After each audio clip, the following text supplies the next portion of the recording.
Halo semua, selamat datang kembali di channel Fast Movie. Dimana pada kesempatan kali ini Fast Movie akan melanjutkan series Breaking Bad season kelima, mulai dari episode pertama hingga kedua. Dimana di season sebelumnya Walter akhirnya berhasil membunuh Gus Fring, yang tentunya hal itu tak bisa Walter lakukan tanpa bantuan informasi dari Jesse. Sementara di season sebelumnya juga diperlihatkan bahwa Walter lah yang sengaja meracuni Brooke guna memanipulasi Jesse supaya Jesse berada di pihaknya. Akankah Walter bisa menyimpan rahasia itu? Apalagi kini hubungan Walter bersama Jesse sedang akur-akurnya. Tentu bukan tak mungkin kedekatan itu akan menguak bagaimana jati diri Walter sebenarnya. Untuk tahu jawabannya, kita langsung aja masuk ke alur filmnya. Say my name, Heisenberg.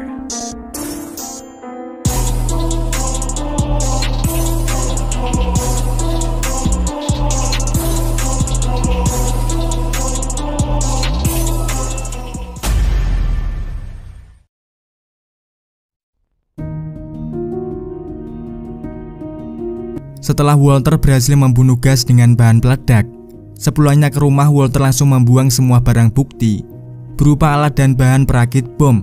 Tak lupa Walter juga membuang tanaman yang ia gunakan untuk meracuni Brooke. Salah satu berkah kematian Gus ialah bahwa kini keluarga Walter tak perlu lagi harus mengungsi. Walter kini bisa kembali bersengkrama dengan keluarga kecilnya. Namun selalu ada satu sisi di setiap cerita. Meski Skylar merasa lega dengan berkumpulnya kembali keluarga ini, Skylar ternyata merasa takut dengan perubahan Walter yang kian hari semakin brutal. Skylar menyadari jika pelaku peledakan di panti jompo itu pasti ialah suaminya sendiri. Dengan meledaknya laboratorium, DEA tentu langsung cekatan untuk segera menyidak tempat tersebut. Ruangan yang hampir 90% telah berubah menjadi abu, membuat para agen yang bertugas pesimis untuk menemukan barang bukti. Namun dengan kejelian agen Hank, mereka menemukan setitik harapan untuk mengungkap sindikat kartel. Melalui bongkahan kamera pengawas yang masih tersisa, agen Hank menduga bahwa pemilik rekaman CCTV itu pasti masih disimpan oleh Gus Fring. Sementara Mike yang baru mendapatkan kabar kematian Gus langsung bergegas untuk mencari keberadaan Walter, karena Mike tahu bahwa kematian Gus pasti akibat ulahnya. Tanpa disangka ternyata di tengah jalan Mike dihadang oleh pengguna mobil lain. Tentu Mike sangat tak terima, apalagi pengguna mobil itu ternyata ialah Walter White. Jesse sebagai penengah tentu menghalangi Mike untuk membunuh Walter, karena kedatangan mereka ingin mendiskusikan terkait lokasi penyimpanan file rekaman CCTV yang Gus pasang di laboratorium. Jika dia lebih dulu menemukannya, maka semua sindikat pasti akan terungkap.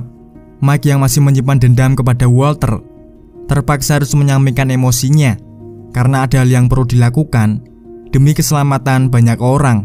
Sepengetahuan Mike, Gus mengontrol kamera pengawas melalui laptop yang disimpan di back office restoran.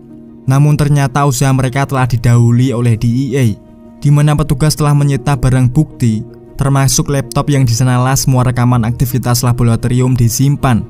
Dengan tersitanya barang bukti, tentu rasanya sangat mustahil bisa menyelesaikan masalah ini. Mike menduga kita hanya bisa menunggu sampai satu persatu dari kita akan ditetapkan menjadi tersangka. Sehingga yang bisa kita lakukan saat ini ialah hanya pergi ke satu tempat di mana polisi tak akan bisa menemukan kita. Lain halnya dengan Mike yang pesimis, Walter merasa kita masih bisa melakukan sesuatu, di mana Walter bisa saja mengupayakan membuat semacam alat untuk menghancurkan barang bukti. Mike sama sekali tak setuju dengan pendapat Walter. Rasanya sangat mustahil untuk bisa menembus kantor brankas yang dijaga ketat selama 24 jam oleh kepolisian. Di tengah perdebatan mereka, inilah satu-satunya momen di mana Jesse bisa memberikan solusi. Or what about a magnet? What magnet? What about it? Dengan bantuan ahli permanetan, mereka mulai merancang alat berbasis sumber daya magnetik dengan jumlah besar. Tujuannya adalah untuk merusak gelombang sinyal sekaligus menarik barang berjenis besi dari jarak jauh. Yeah, thanks! Magnets! Oh! Hingga di malam harinya aksi itu pun mulai mereka lakukan. Mike mengawalinya dengan menutup kamera pengawas dan membobol sensor pintu masuk mobil. Dengan mobil van, Walter segera masuk ke lokasi penyimpanan brankas. Baru saja mereka menghidupkan alat, semua layar komputer petugas kepolisian mendadak kehilangan sinyal. Secara perlahan Walter mulai meningkatkan daya, di mana di dalam ruangan, satu persatu barang berjenis besi mulai saling berterbangan. Petugas yang mulai menyadari pun mulai mengecek ke dalam berangkas.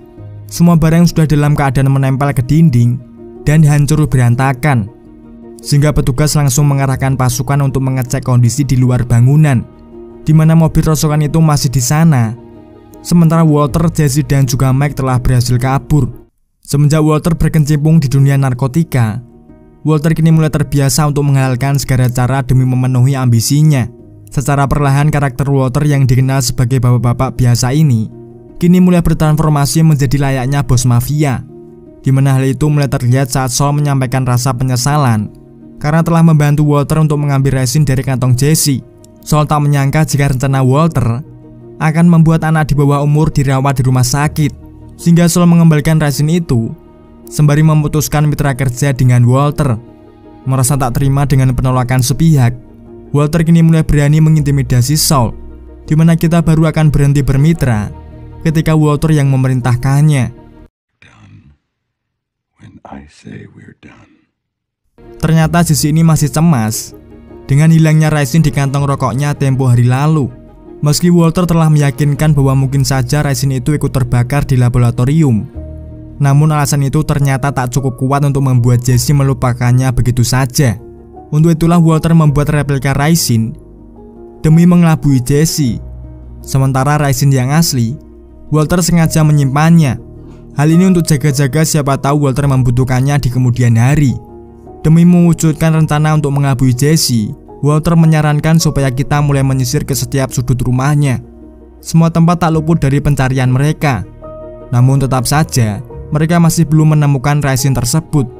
Hingga Walter menyadari kalau ternyata masih ada satu tempat yang belum mereka periksa. Walter pun meminta Jesse untuk mencoba memeriksa isi kantong di vacuum cleaner.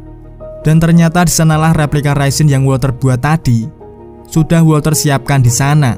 Jesse tentu merasa sangat bersalah karena Jesse sempat akan menembak Walter atas prasangka kalau Walter lah yang mengambil resin itu darinya. Padahal resin itu hilang karena keteledorannya sendiri.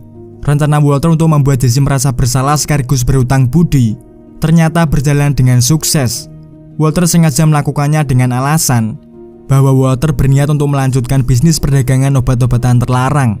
Tak bisa disangkal bahwa popularitas med buatan Walter memang laku keras di pasaran, di mana setelah kematian Gas, tak ada lagi distributor yang mampu mengisi kekosongan pasar. Melihat terbukanya peluang besar, Walter dan Jesse berniat untuk merintis kembali jalur distribusi yang ditinggalkan oleh Gasfring. Melihat pengalaman dan koneksi yang Mike miliki selama bekerja bersama Gas, Walter merasa jasa Mike akan sangat membantunya. Untuk itulah kedatangan Walter kemari ingin menawarkan Mike kerjasama, di mana setiap keuntungan yang akan didapat nantinya akan dibagi secara merata. Walter dan Jesse akan mengurus manufaktur pembuatan, sementara Mike akan mengurus jalur distribusi. Melihat rekam jejak Walter yang selalu membunuh mantan bosnya, Mike tentu tak bisa mempercayai Walter begitu saja.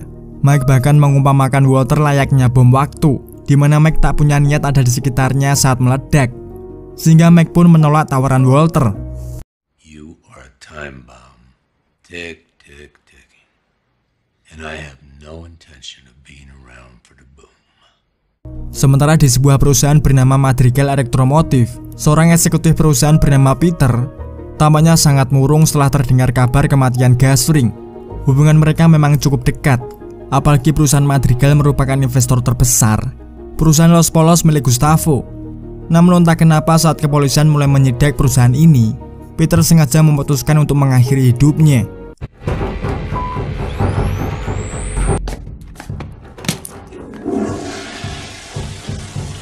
Sebagai respon kematian Peter, presiden perusahaan bernama Mr. Herzog beserta anggota dewan lainnya terbang ke New Mexico untuk menjanjikan kerjasama penuh mereka dalam penyelidikan DEA atas jaringan distribusi obat-obatan terlarang oleh Gasfring. Lydia, seorang eksekutif Madrigal yang berbasis di Amerika pun juga turut hadir di dalam pertemuan ini. Setelah pertemuan itu berakhir, Lydia secara diam-diam melakukan pertemuan rahasia bersama Mike.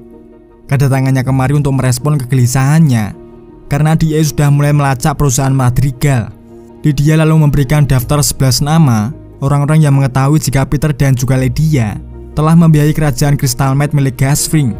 Lydia meminta Mike membunuh ke-11 nama itu karena ia khawatir jika mereka mengatakan yang sebenarnya saat proses interogasi. Mike ternyata percaya kalau 11 nama itu tak akan membocorkan sedikit pun rahasia kepada DEA. Karena Mike sendirilah yang memilih ke-11 nama itu dengan sangat teliti. Orang-orang itu adalah orang terpilih yang dibayar untuk menutup mulut dalam kondisi apapun.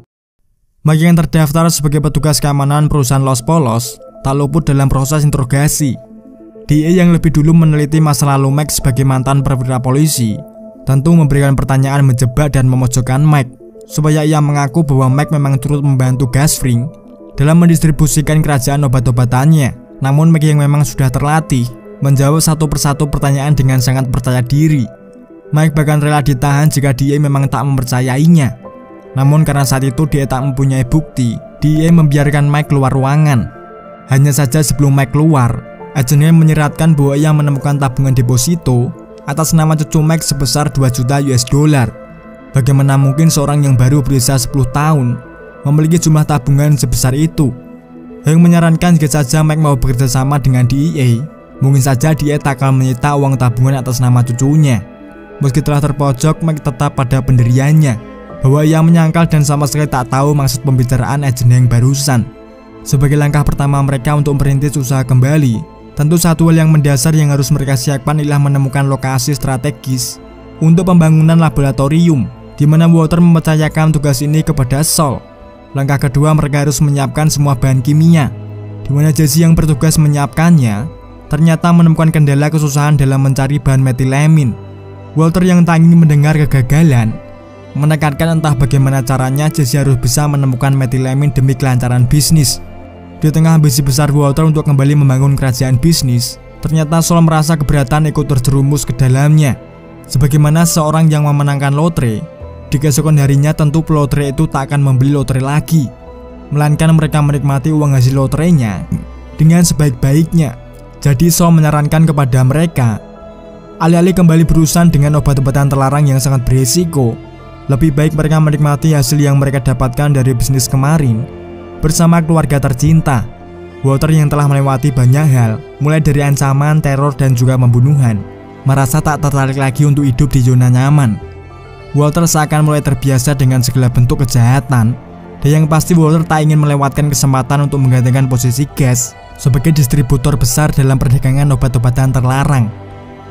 Sementara Mike yang kini tengah bersama cucu kesayangannya terpaksa harus menyudahi waktu bersama keluarganya setelah ia mendapatkan telepon dari mantan rekan kerjanya yang bernama Cho. Cho merasa tertekan dengan datangnya surat panggilan yang dilayangkan oleh pihak federasi. Di interogasi kemarin, Cho sebenarnya sudah berjuang untuk tutup mulut. Namun masalahnya, dia telah membuka seluruh rekening tabungannya. Padahal ia sangat membutuhkan uang itu untuk menyewa jasa pengacara.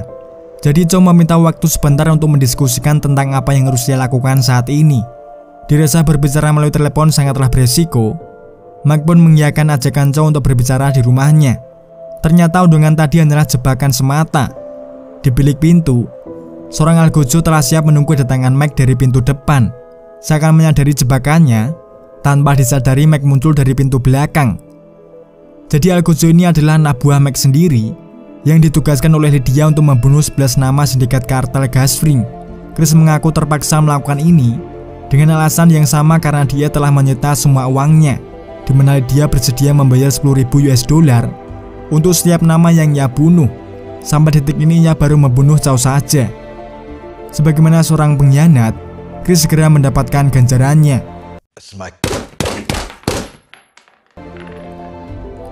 Akibat kecerobohan Lydia, kini Mike harus rela kehilangan dua orang yang paling ia percaya. Di malam harinya Mike pun mulai menyusup ke rumah Lydia, bermaksud untuk membalaskan dendam anak buahnya. Setelah melakukan percakapan, Mike sadar Lydia akan jauh lebih bermanfaat jika ia biarkan tetap hidup. Apalagi semenjak dia membekukan semua rekening terduga kasus Gasfring, Mike paham satu-satunya cara untuk membungkam seluruh anak buahnya ialah dengan memberikan suntikan dana. Jadi Mike kali ini mengampuni nyawa Lydia dengan kesepakatan Lydia harus menyiapkan bahan metilamin.